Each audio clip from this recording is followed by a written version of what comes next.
Fun crowd. It is nice to see that I'm not the only bald guy in the audience tonight. We got a few of us out here tonight. Appreciate it. Oh, look at him hiding it under a hat like a coward. Be bald and be proud. Us bald guys, we have to stick together. You know what I mean? As long as it's not just a bunch of white guys, because then it gets confused with a rally.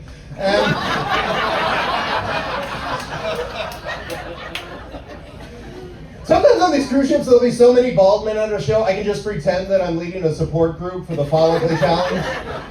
I treat it like a support meeting, like, hi everyone, my name is Ryan, and I'm a lactopholic.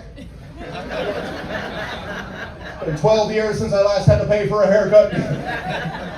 Last week I was really tempted to buy a wig, but I called my sponsor.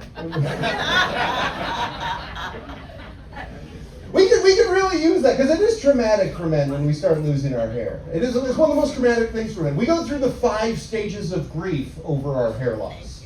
We know first is denial. It's where you're like, I'm not losing my hair. What? No, that hair was on my pillow before I went to bed. Then comes anger. Son of a bitch, I am losing my hair. Bargaining, well maybe I can use Rogaine and save my hair. Depression, it's not working. The hair's only growing on my back and my ears. And then finally comes acceptance, where you go, you know what, this is the new me. Bald is beautiful. I'm just going to shave my head and embrace it, or, buy a hat like that guy. And that guy. And that guy. We have a lot of bald hat guys here tonight. I know, bald guys, we get the hat comment all the time. I always hate that. People always walk up like, hey man, do you ever think about just wearing a hat? I don't know, fat ass, did you ever think about vertical stripes?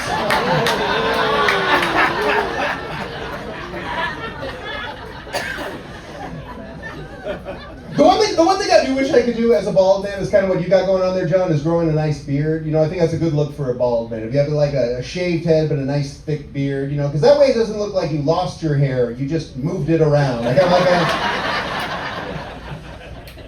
I do think a lot of men look good with facial hair, but it is a weird thing to compliment another man on when you think about it. It's almost like a backhanded compliment. Like, hey man, you look really good with half your face covered up. I can't see your weak chin or your acne scars or nothing. You can find a way to cover up the other half of that face. You could be a model. Or at the